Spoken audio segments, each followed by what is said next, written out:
Welcome to the Banners of Peace podcast, episode number 10.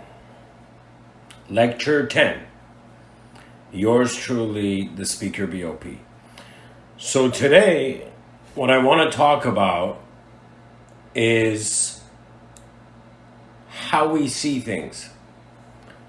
Sometimes, some things seem very horrific to us because we're looking at them from an emotional perspective, which is very theatrical within the mental sphere, and we react to the theatrics that are inspired by our own emotional interpretation of something. And this brings us into a state where we don't really see clearly as to what's there in front of us, to that which we're emotionally reacting to. Now, I believe that everything that you can say God has given you, or everything that your Creator has bestowed upon you, all these qualities, I believe that they were done for a reason, and they have their own uses and different purposes throughout your life. It's when you mix up everything that the unnecessary begins happening. I've noticed that people suffer way more than they should from certain things. And it's because they're misusing their emotions. They're using their emotions in how they're interpreting what they're seeing. Whereas the emotions perhaps were there to serve another purpose. Perhaps when you're communicating with somebody else, you make it colorful with emotion, whatever. Emotions can be used for many things. But for the scenario where it doesn't need to be used, the greatest indicator is the unnecessary drama and suffering that they can bring forth. Now, where am I getting at with all this? So, I was talking to somebody, and somehow the conversation went towards entities, mysterious entities. They were talking about demons and extraterrestrials and all these things, mysterious hidden forces in life that are terrifying. They were terrifying to the person, and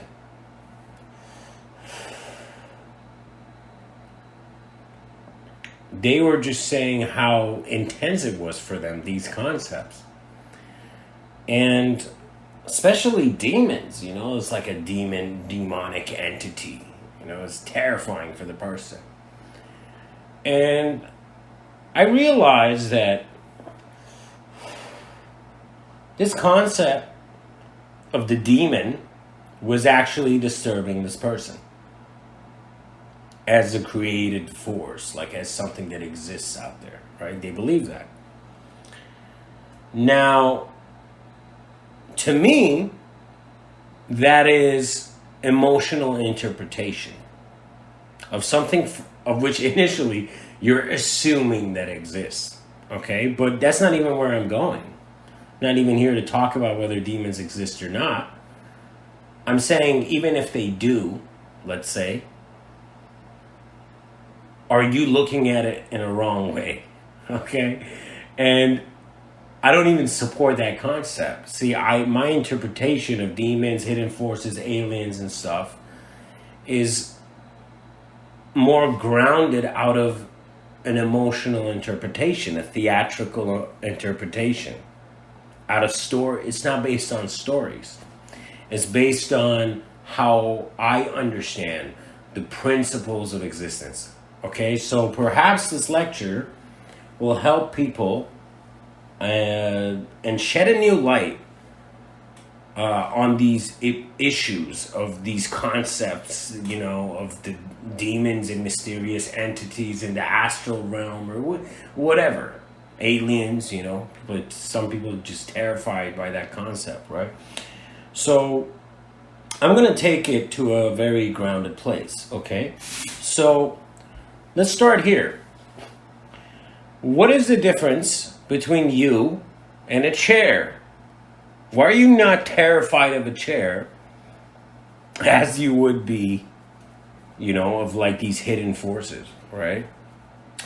So the main thing is that you're afraid of the concepts of demons, aliens, hidden forces, whatever, ghosts, and whatever it is, right?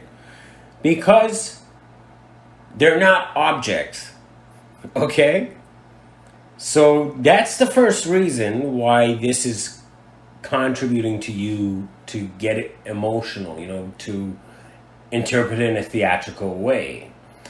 And then obviously at the source of your fear, see, if your fear was a theatrical play, your fear of anything, in that narrative of the fear that you're experiencing, you're always at the center of the play.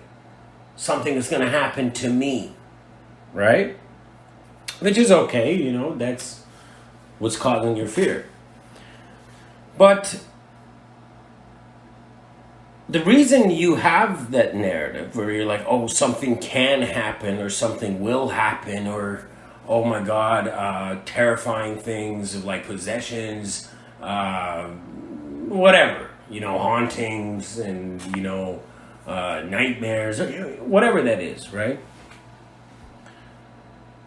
That's something, it's in the frame, the emotional frame of which you're reacting to is in regards to the fact that there are other external living forces that can harm you as a temporary being in a temporary cycle.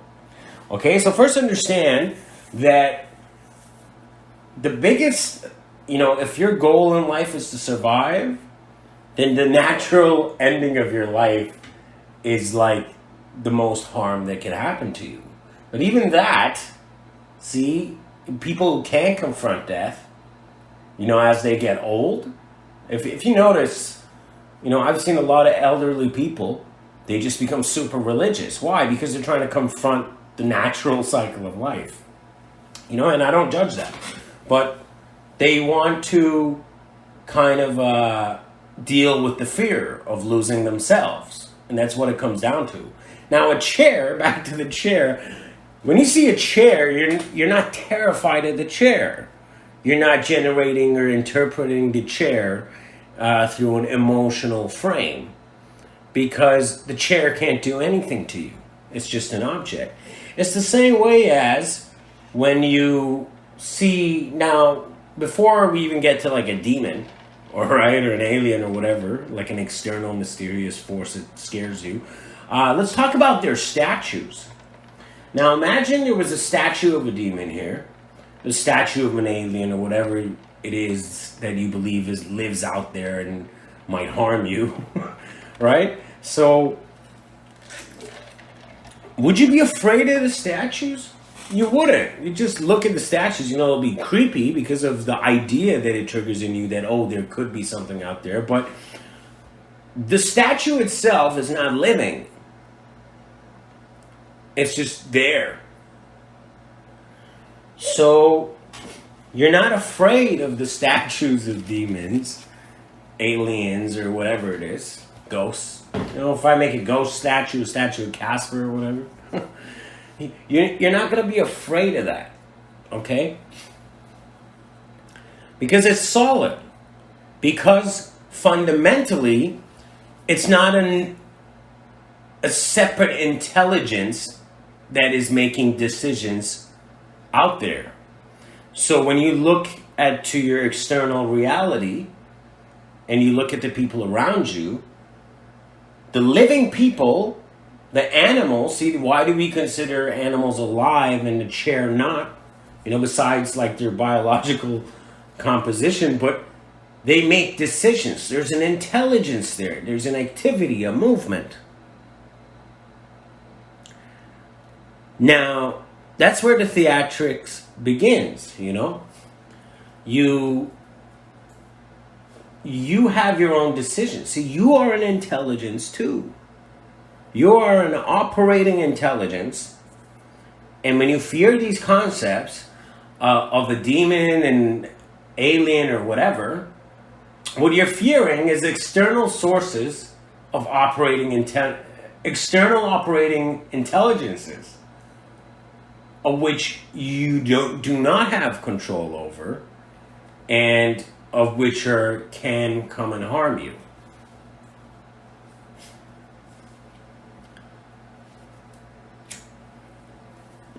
So this is the first milestone of this talk that I want to get to.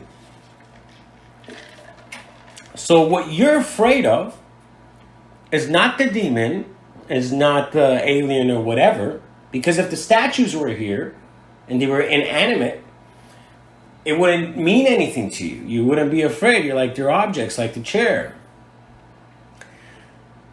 But if the living presence, the moving intelligence was here, that was making decisions, that could react to you or decide something to act in a way in your life that would affect you, your intelligence, then that would be the kind of basis of your emotional fear towards that thing. So, to really look at it, you're not afraid of demons, aliens, or ghosts or whatever. What you're fundamentally afraid of is external intelligences and their operations. Now think about this, okay? So from that frame, do you not see there's two routes? See, when it comes to your relationship with operating intelligence is external to you, whether it's a pet, a dog, or if it's like your parents or your best friends or some strangers in the street.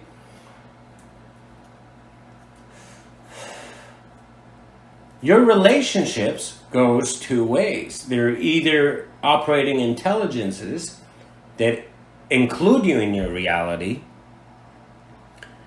and you include them in your reality, and it's almost as if it's like they've been acknowledged, you've been acknowledged, the fact that you're both here has been acknowledged, and so they become part of your life, of which itself is a movement of intelligence within a temporary cycle, you know?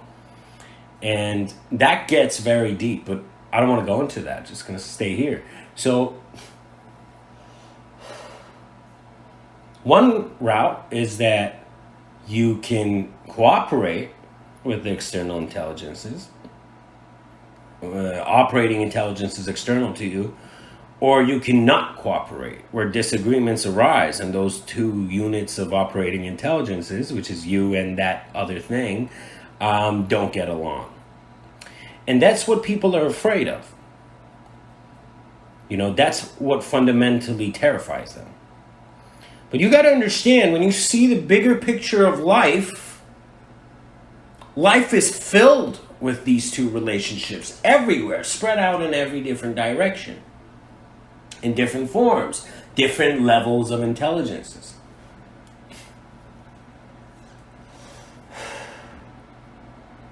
Now, if something cooperates with you, if another external intelligence decides to put itself in your shoes and understand you, and whilst being open to cooperating with you, we will say that that's, the best way to say it is that that's an operating intelligence external to you that is of a high intelligence. Because it's realized that it itself is an operating intelligence, and that if it cooperates with others, it lives a more intelligent life. The quality of life increases, but not just that. Life becomes more purposeful. You learn more from that. Now, take note that with the people you've disagreed in your life, with the operating intelligences external to you that you did not get along, that may have even harmed you, and you may have even harmed them, those two were learning experiences for both parties, for both operating intelligences. Therefore, that is a learning too. Hence, for both parties, both sides learn from that experience. They become more intelligent from understanding, from having an experience with something that goes against their intelligence. Okay? There is a growth, but it's not as big as cooperating with another intelligence. Okay? So this is common sense.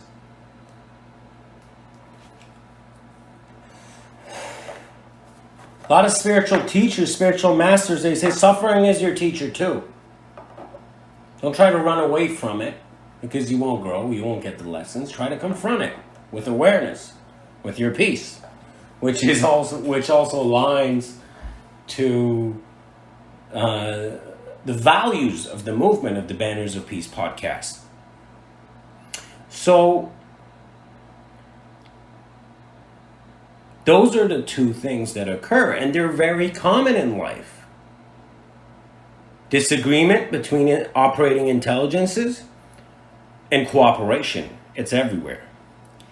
Now, if I took you from this society that you're in, where, you know, people get you, you can go into a Starbucks and order whatever you want, you know, where intelligences around you are all cooperating together and growing from that cooperation.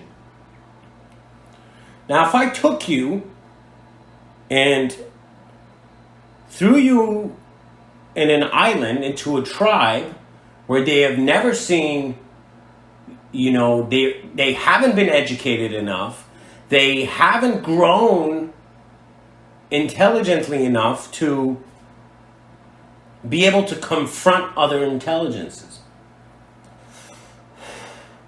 All they have known was themselves and their lifestyle. They were isolated on an island, let's say, okay? Now, they weren't from a world of multiculturalism and diversity, which means a profound global cooperation of different intelligences together to grow, and it's beautiful, right? But they weren't part of that. So we will say that when it comes to confronting other intelligences, their level of intelligence is lower. You know, they may not have been educated. They may have not focused on those things. Maybe all they have done was just like, you know, what their intelligence, you know, brought forth, you know, as a group, isolated group, which was like, let's say, savagery, okay? Or they accept each other, you see? But if I took you out of this world and threw you into that one, you'd be afraid. See, you might even get along in the beginning, but then, you know, the disagreements will come forth and you realize, like, okay, I may be more intelligent than these people, and this itself is very threatening to you. Because you're used to expecting operating intelligences external to you to put an effort to understand you, to like a social norm. Let's say the social norm now, which itself has ups and downs. But if I take you into and put you into that tribe that was so outcast and so just locked into that level of intelligence, and it's lower than the one here because society here, the mass group of intelligence operating, you know, in this world, they've just been experiencing and creating more, and that itself is like a whole thing. But they were an isolated society, and whether that could be their destiny, you see. Like, a child that is born in that tribe That was planned by the universe. They didn't choose. You know, they weren't given a set of options and then they're like, okay, I'm going to go there. You know, whether, you know, there is a view that people say the spiritual being, the spirit, before it incarnates into human form, actually chooses family and life. But again, that theory and all that, it connects to something bigger and deeper. And it's a very different topic than this one here. But we're talking about a lower level of intelligence that is natural. It was naturally created for that area. And we take you and put you there. And you will see that you either have to adapt, either have to bring down your intelligence to their level, okay, to kind of fit in. Then you will see that you're not afraid. But if you can't do that, then you're intimidated by the lower level of intelligence that is there. Because it can harm you. You realize that they don't care about cooperation. Only to what they're used to an extent. So it's a lower level of intelligence, and it is a threat to you. Now consider it with like demons. Demons, you know, from what people know, the connotation is evil. Want to cause chaos, harm, haunting, all this messed up shit that Hollywood and all these movies put in your head, okay? Even stories, everyone's writing about, you know, this is just part of the human creativity, you know? But if you were to be asked a question, okay, we're going to take it to an interesting place. Is an angel more intelligent or a demon? And, you know, based on what we've know, you know, a lot of people understand from the imagery of these concepts is that, you know, the demon is of a lower intelligence because it just wants to harm. It doesn't want to cooperate, you know, based on the whole frame of this talk and a just grounded sense of looking at just the issue. So, and the angel is like seeing divine. Everybody loves it because they're not there to disagree. They like understand you, help you. They're like your guardian angels, protectors, spirit guides, or whatever, right? But the demons and ghosts and stuff, they're just like in suffering. You see, one is in suffering, and its suffering is due to a lower level of intelligence. And not just suffering, but it causes suffering, you see. But that's itself is an intelligence that is operating. See, it goes back to the point that the people on that island that I put you in, they weren't wrong for being like that. They were just of a lower level of intelligence, which translates to a lower state of awareness. But they were naturally created by the universe to be. So you are terrified of them, and the whole emotional theatrics is like you're at the center. So you're like, oh, as an operating intelligence, I'm terrified. But in that framework, emotional self-centered framework, you have not acknowledged that the world is filled with different kinds of intelligences, that this could have been part of the universe's plan, and that it's actually very natural. But you've dramatized that lower level intelligence, which is what it is, into different shapes, interpretations to even terrify yourself more. The scariest thing about a demon, I think, to a human being is that they're lower than human beings. They're lower in intelligence and understanding and awareness, so they are more harmful to the human intelligence, which is higher. You know, you see it in all the movies. You know, the humans are just like kind of doing their thing, living intelligently, trying to get along with everybody in life, and then, ooh, something terrible comes and something terrifying happens. It's lower intelligence interacting with a higher intelligence that is higher. In the moments where it's divine, you know, Like you see angels or stories of like where a prophet comes, like a prophetic figure, an extraterrestrial comes from a higher place, whatever, and it's like,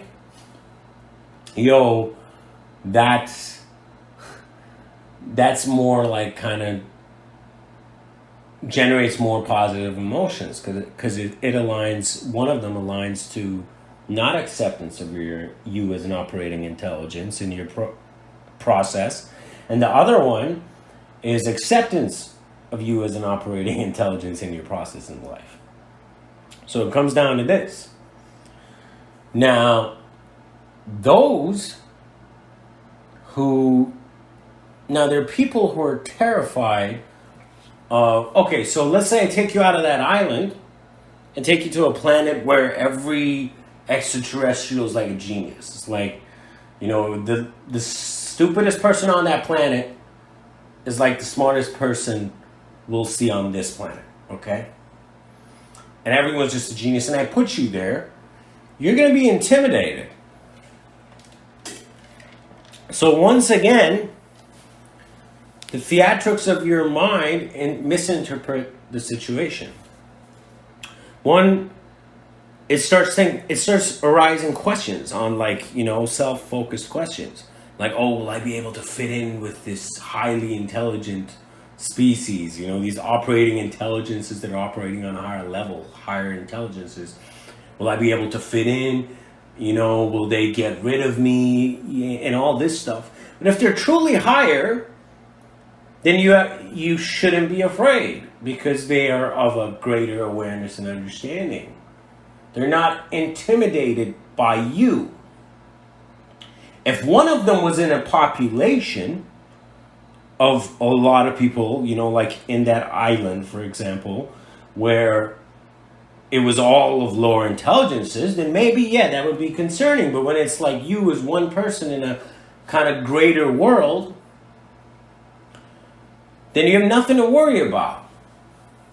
They're not bothered by you. They're not threatened by you. So you can interpret that in many different ways emotionally and twist up the reality of that, okay? And now I'm trying to make it exciting and putting in all these kind of, giving it a creative outlook. But the mechanism of this, the lessons of this, they stand in everyday life. You see it occurring all around you. So when you look at it like that, then you see that demons, extraterrestrials, whether, if they're here to harm you or whatever, or if they're enlightened, or all this different levels of intelligences that are operating around you, your fear should eradicate from that. And I'm talking about that emotional, theatrical interpretation that is slightly selfishly self-centered. That's why it becomes so dramatic for you. It's just unnecessary. Right? And understand that this is life. Different operating intelligences need to cooperate and not cooperate with each other, because that's how I believe this universe as a whole is balancing itself and operating towards a greater manifestation. Hence, everybody plays a part. And the more you engage in your intelligence and stay away from selfishness, because it's clear to all that generosity and consideration of others, and generosity towards and consideration of others, is of a higher intelligence, and being inconsiderate and selfish is of a lower intelligence. Everybody knows this. Everybody understands this. Doesn't matter if they speak the same language or not. People can spiritually know this. Whatever intelligence there. Even a pet.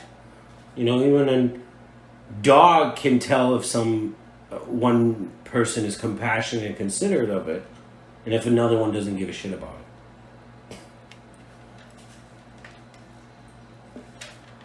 So see it as that, and don't engage in unnecessary visualizations and all that stuff, because you're not looking at the core of the situation, the reality of the matter.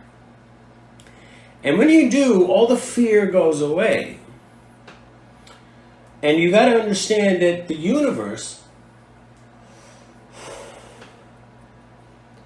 operates on laws.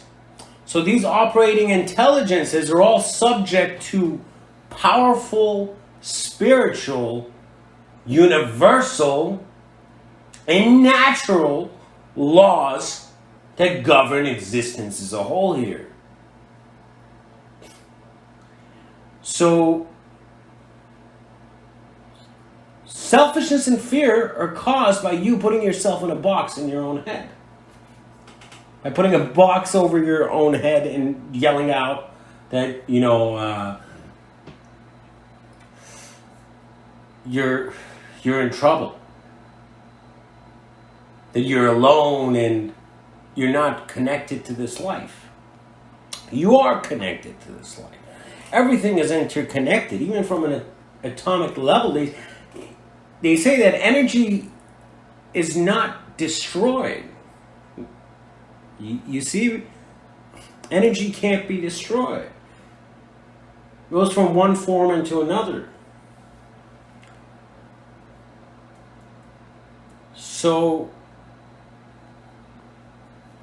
eradicate the unnecessary. That is the most powerful advice that came to me as a sacred epiphany that caused me to just wisen up. And the more you begin seeing things in an honest and grounded way, with more attention and care, you will see that you're growing in your awareness, and maybe things that terrified you, they do not. See, as a child, a lot of children, when they're young, they're afraid of, the darkness is under their beds. They're afraid of their closets and all that. Then they become adults, and have kids of their own, and they're like, oh my God, I used to be terrified of closets, dark space in closets where I would put things in, But the mind is all made it so intense back then. But see, you've grown in your intelligence. You've grown in your adapting to life and existence.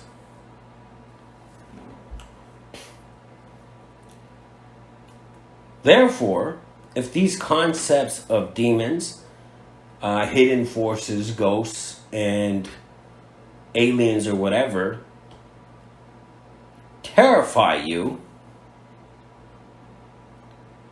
please be open to the idea that your fear of them is due to them being of a lower operating intelligence, and that being an harm to you. But also acknowledge that this universe is alive and is intelligent as a whole. It's intelligence in a colossus way, just massive, and it's governing everything.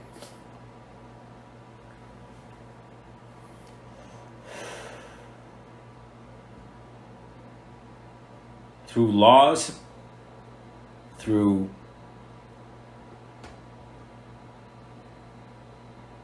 a natural flow that is present with everybody.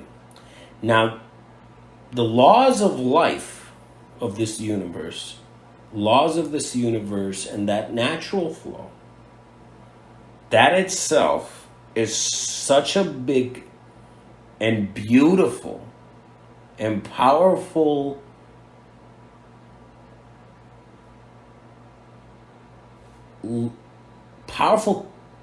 I don't even know what to say. It's like, it's just a powerful theme. See, I don't want to say theme because it is a reality. The word doesn't come to me right now. But let's just say that it'll be an incredible lecture that I would have to give on that. Because it's magnificent. And the growth of intelligence is the very foundation of intelligences cooperating with each other. So do not be intimidated by these concepts of demons, angels, or whatever, right? Ghosts, aliens, hidden forces. Understand that the option of you reaching a level of intelligence where you see everything around you in a more clear way, out of your selfishness, out of that theatrical box that you've put yourself into. That option is always available to you, and once you get there, these things won't terrify you. So why be terrified of these things now? Why even give thought or sponsor that unnecessary emotional theatrical interpretation of these things? It can really hinder your life and make your life unnecessarily gloomy, of which you inspired to be yourself. So avoid that. And I hope this lecture was of use to you. I hope I was able to get my point across. Thank you for listening. And this is the end of this week's lecture. Namaste.